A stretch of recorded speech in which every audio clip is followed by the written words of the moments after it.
As my last video showed, my bike's turned over the 100,000k mark, so I thought it was time to have a bit of a review. I bought my bike new in 2016, and it's the manual version, which is the only version that was offered in Australia.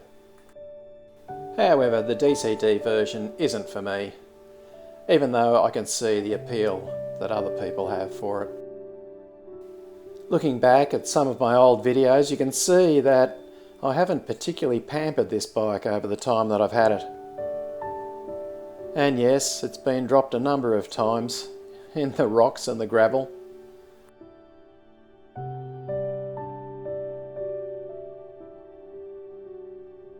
And it's been taken through creek crossings. Not very deep, but still, it's a creek crossing.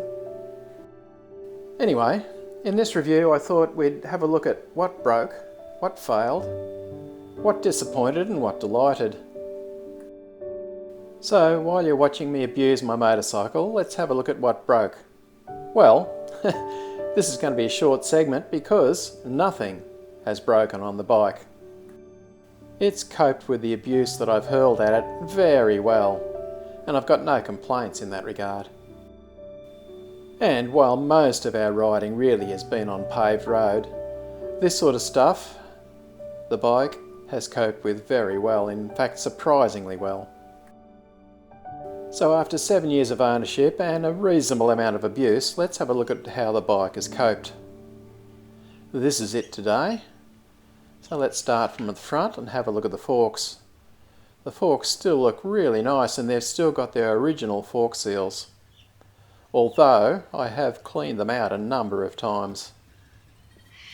The paint's still pretty good. Even stone chips that are to a minimum.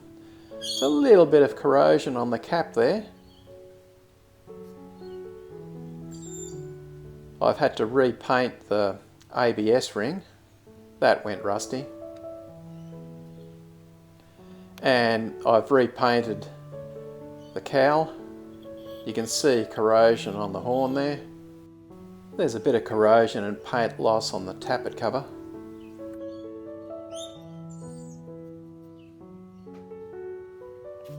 But when we have a look at the engine itself, it really is quite pristine still.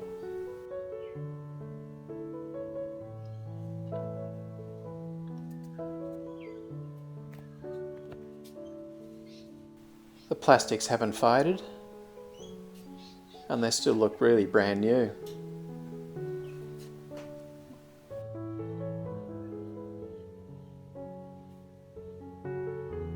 You can see that I've replaced the foot pegs, but the old foot pegs were fine, they just were too narrow for my liking, and I've replaced the muffler as well. Just a personal preference. Having a look at the swing arm, it's not perfect. There's a little bit of abuse here, and I've replaced the end cap just because I could.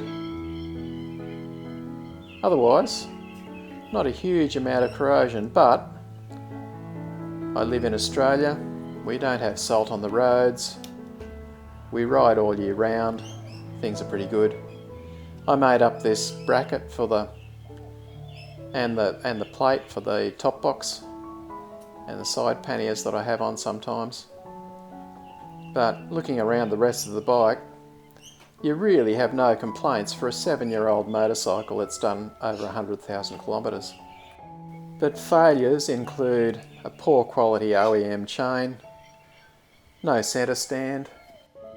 The OEM rear wheel bearing gave out rather sooner than it should have. Anyway, you can notice that I've only got a couple of scratches on the side panel, and that was from dropping it in the gravel in that previous clip. The other failure was the OEM tyres really. They were really crap and didn't last very long, fortunately. A lot of people complain about the seat, but I have no problem with it. I don't know what other bikes they've had, but this seat is certainly no worse than most of the other bikes I've ever owned. The only thing I've done is lift the front up a bit so that I don't slide forward, and now it's perfect. Let's take a second to talk about what has disappointed me about this bike. Well, not a lot. Really, there's only two things. When I first jumped on the bike after buying it, I felt rather cramped because I'm 190 centimetres. The bike is reasonably small for a tall person. But I've gotten used to it and it really doesn't worry me now, particularly with the slightly lowered pegs and the raised handlebars. The other thing is suspension. Of course, I shouldn't have been disappointed because this is a budget bike, but the suspension is pretty basic and I've upgraded it since then. The upgraded YSS suspension is by no means perfect, but it's a lot better than what the standard was. But you can see from some of these old clips that this road bike that is supposed to be a boring commuter really does everything. Handling the red dust of outback New South Wales is really a lot more than you would expect from a road bike. Yes, I know, if you've actually watched this episode way back, you'd realise that this was a failed adventure. I got 100 kilometres down this road and decided to turn around because I wasn't having any fun and it wasn't getting any better. Still, the bike did cope with it. It was me that wasn't coping. Anyway, watching these old clips back, it just reminds me of what delights me about this bike. Being able to cope with these sorts of outback trips really was a surprise. So if I had to list particular things that delighted me about this bike, I think the first one is the engine characteristics. I hear people complain about the poor power of only 54 horsepower and the very low rev limit.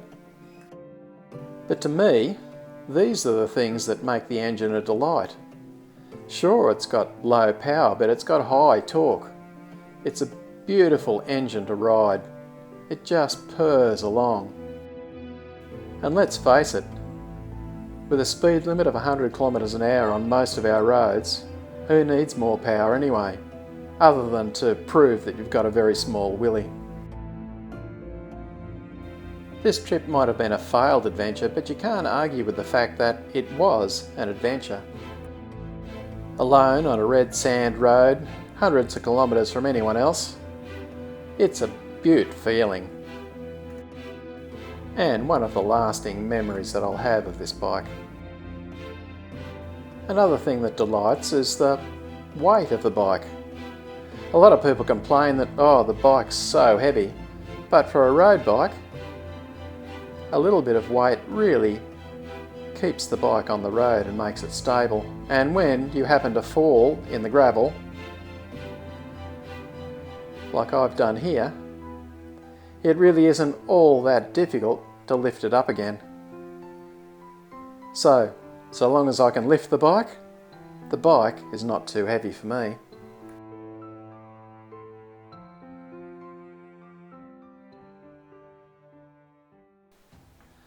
Yeah, look, I know I've already mentioned it, but this bike handles gravel roads really nicely. This really surprised me. I wasn't expecting a road bike to handle this well. The front end is really quite stable, even with the 17-inch wheels and road tyres. And so over the years we've done quite a few gravel roads on our adventures.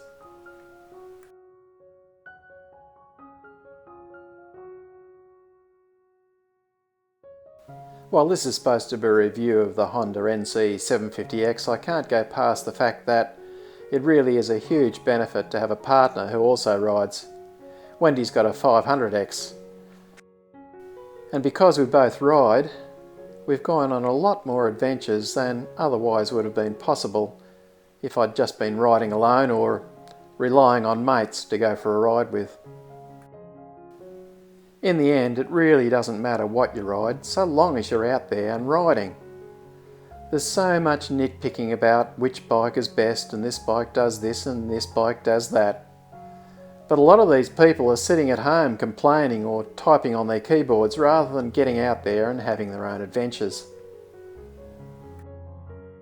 You're not going to build any memories by complaining about what the bike doesn't do and why it really isn't an adventure bike or why the seat's too hard. If you get out there and do it, all those things fade into the distance, and the adventure itself is what takes over your mind. If we hadn't been bike riders over the years, we wouldn't have seen a fraction of the country that we've seen on the bikes. Because as bike riders, we hunt out the small roads, the twisty roads, the back roads that we would avoid if we just were driving in the car. Another thing that's delighted me is the fuel economy. 3.2 litres per 100 kilometres on our last trip of 2,187 kilometres. Another delight has been build quality. We looked at that earlier when I walked around the bike. Nothing to complain about there. And lastly, the other thing that's delighted me is the ease of maintenance. I've done all my maintenance from day one. I've never taken it back to the bike shop. I've saved myself thousands of dollars and had the satisfaction of knowing that the job's been done right every time. Apart from the OEM chain, tyres and wheel bearing, nothing else has failed or had to be replaced early. So the cost of ownership of this bike has been very low. And of course the cost of purchase was low as well. So no complaints there. During this review, you've seen a couple of snapshots of our adventures over the last 7 years. But there are 175 videos on my channel. So if you want to see more, I've got a link in the description to my playlists. The playlists such as reviews, rides, modifications, maintenance, and even classic bike reviews. So go and check it out if you haven't seen them already. Yes, I know this is a shameless plug for my channel, so I sort of apologise for that. And yes, I do get a couple of dollars a month for you guys watching my videos, so I appreciate that and I thank you for that as well. Because over the years, that's helped maintain my shed fetish of my shed built stuff. And I've left a link in the description for my shed channel as well, just in case you're interested. So to sum up, this bike is more than just the sum of the parts. Sure, I've listed things I like about the bike, but there's just something intangible about the whole package. Even after 7 years of riding this bike, it still brings a smile to the face, and so I've got no intention of selling it. So no doubt, there'll be a lot more adventures to come.